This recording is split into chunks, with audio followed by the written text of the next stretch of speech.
Hello and welcome to The Essential Reads. My name is Isaac and my goal is to bring to you a bunch of classic audiobooks in an easy and accessible way. We are continuing with North and South by Elizabeth Gaskell, and this is chapter 34. False and True. Truth will fail thee never, never. Though thy bark be tempest-driven, though each plank be rent and riven, truth will bear thee on forever. Anon. The bearing up better than likely was a terrible strain upon Margaret.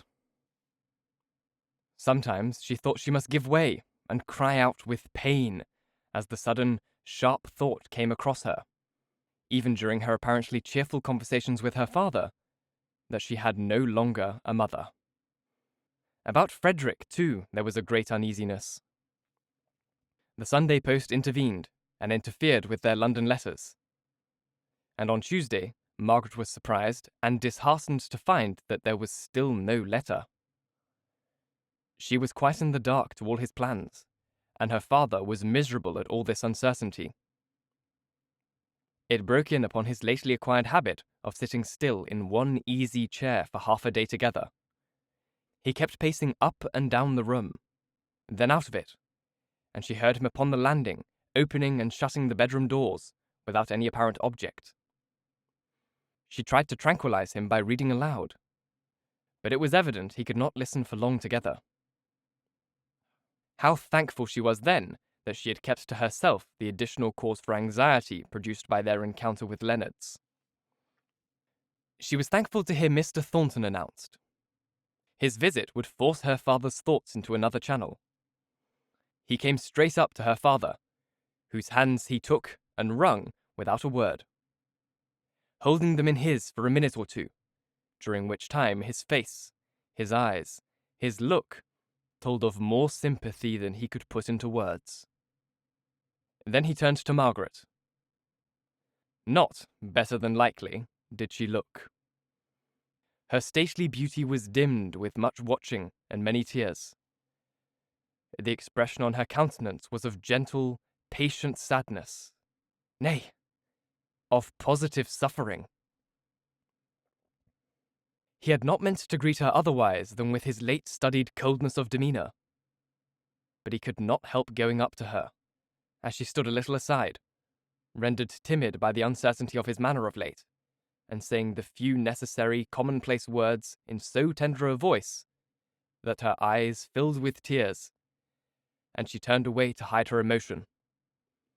She took to her work and sat down very quiet and silent. Mr. Thornton's heart beat quick and strong, and for the time he utterly forgot the outward lane. He tried to talk to Mr. Hale, and, his presence always a certain kind of pleasure to Mr. Hale, as his power and decision made him, and his opinions, a safe shore port, he was unusually agreeable to her father, as Margaret saw. Dixon presently came to the door and said, "Miss Hale, you are wanted." Dixon's manner was so flurried that Margaret turned sick at heart. Something had happened to Fred. She had no doubt of that. It was well that her father and Mr. Thornton were so much occupied by their conversation. "What is it, Dixon?" asked Margaret, the moment she had shut the drawing-room door. "Come this way, miss," said Dixon, opening the door of what had been Mrs. Hale's bedchamber, now Margaret's, for her father refused to sleep there again after his wife's death. "It's nothing, miss," said Dixon, choking a little.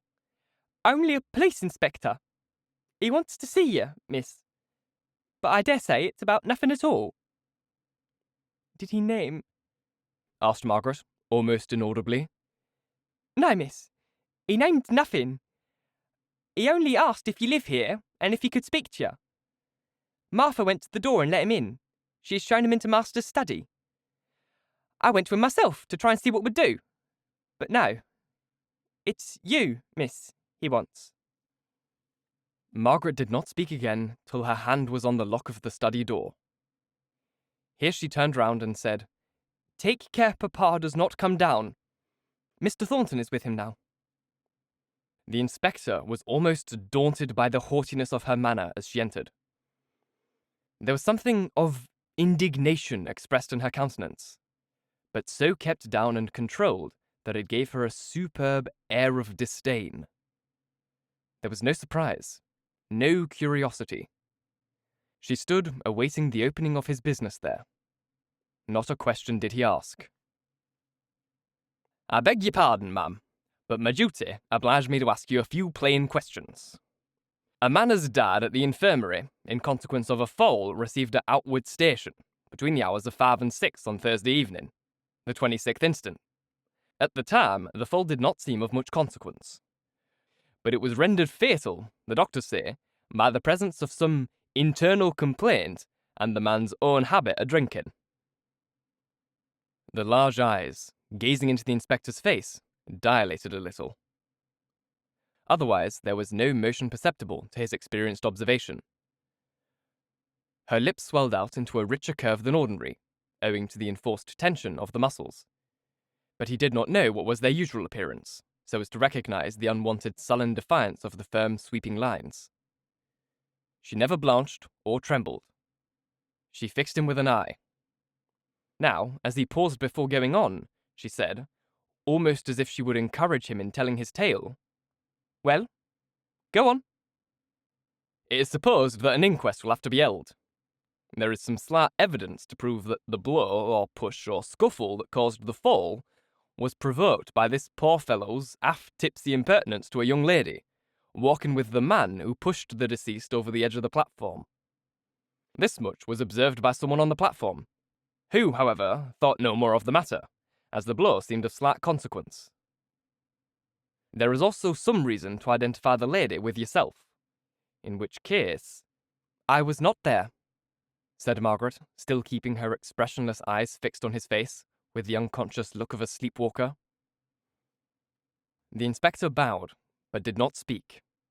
The lady standing before him showed no emotion, no fluttering fear, no anxiety, no desire to end the interview. The information he had received was very vague.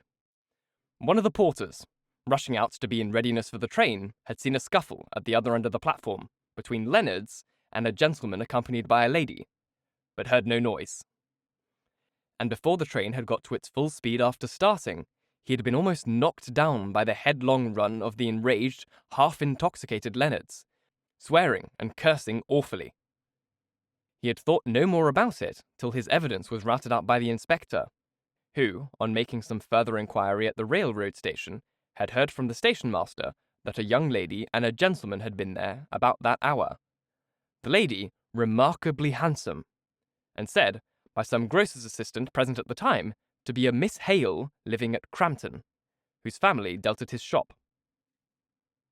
There was no certainty that the one lady and gentleman were identical with the other pair, but there was great probability. Leonard himself had gone, half mad with rage and pain, to the nearest gin palace for comfort, and his tipsy words had not been attended by the busy waiters there. They, however, remembered his starting up and cursing himself for not having sooner thought of the electric telegraph for some purpose unknown, and they believed that he left with the idea of going there. On his way, overcome by pain or drink, he had lain down in the road, where the police had found him and taken him to the infirmary. There he had never recovered sufficient consciousness to give any distinct account of his fall, although once or twice he had had glimmerings of sense sufficient to make all the authorities send for the nearest magistrate, in hopes that he might be able to take down the dying man's deposition for the cause of his death. But when he had come, he was rambling about being at sea, and mixing up names of captains and lieutenants in an indistinct manner with those of his fellow porters at the railway. And his last words were a curse on the Cornish trick, which had, he said, made him £100 poorer than he ought to have been. The inspector ran over all this in his mind. The vagueness of the evidence to prove Margaret had been at the station, the unflinching, calm denial with which she gave to such a superstition. She stood awaiting his next word with a composure that appeared supreme. "Then, madam, I have your denial that you were the lady accompanying the gentleman who struck the blow, or gave the push which caused the death of this poor man. A quick, sharp pain went through Margaret's brain. Oh God, that I knew Frederick was safe! A deep observer of human countenances might have seen the momentary agony shoot out of her great gloomy eyes, like the torture of some creature brought to bay. But the inspector, though a very keen, was not a very deep observer. He was a little struck, notwithstanding, by the form of the answer, which sounded like a mechanical repetition of her first reply, not changed and modified in shape so as to meet his last question. "I was not there," said she, slowly and heavily. And all this time she never closed her eyes, or ceased from that glassy, dreamlike stare. His quick suspicions were aroused by this dull echo of her former denial. It was as if she had forced herself to one untruth, and had been stunned out of all power of varying it. He put up his book of notes in a very deliberate manner. Then he looked up. She had not moved any more than if she had been some great Egyptian statue. "I hope you will not think me impertinent when I say that I may have to call on you again. I may have to summon you to appear on the inquest and prove an alibi if my witnesses," it was but one who had recognized her, "persist in deposing your presence at the unfortunate event." He looked at her sharply.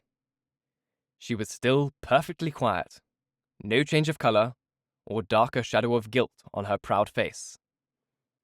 He thought to have seen her wince, but he did not know Margaret Hale. He was a little abashed by her real composure. It must have been a mistake of identity. He went on. "It is very unlikely, ma'am, that I should have to do anything of the kind. I hope you will excuse me for doing what is only my duty, although it may appear impertinent." Margaret bowed her head as he went towards the door. Her lips were stiff and dry. She could not speak even the common words of farewell. But suddenly she walked forwards and opened the study door and preceded him to the door of the house, which she threw wide open for his exit. She kept her eyes upon him in the same dull, fixed manner until he was fairly out of the house. She shut the door and went halfway into the study, and then turned back, as if moved by some passionate impulse, and locked the door inside. Then she went into the study, paused, tottered forward, paused again, swayed for an instant where she stood, and fell prone on the floor in a dead swoon. Thank you so very much for listening. If you enjoyed, please like, comment, share, all that jazz, and if you really enjoyed it, do subscribe because there is more to come. If you're listening on podcast, please leave a review as it's the easiest way to get this in front of as many people as possible, and reading your reviews really, really makes my day. If you want to support the show further, there is a Ko-Fi link just here on screen, or you can find the same link in the description box. But if you want to support the show in a more concrete and easy and, more importantly, free way, just listen to the show as well on your podcast platform of choice and help me get the listening hour requirements that I need on my podcast platform so I can finally start getting paid there. It would truly, truly be life-changing for me, and it's something super easy to do. So if you could do that, I'd be super, super grateful. Once again, thank you so very much for listening. And until next time, bye-bye.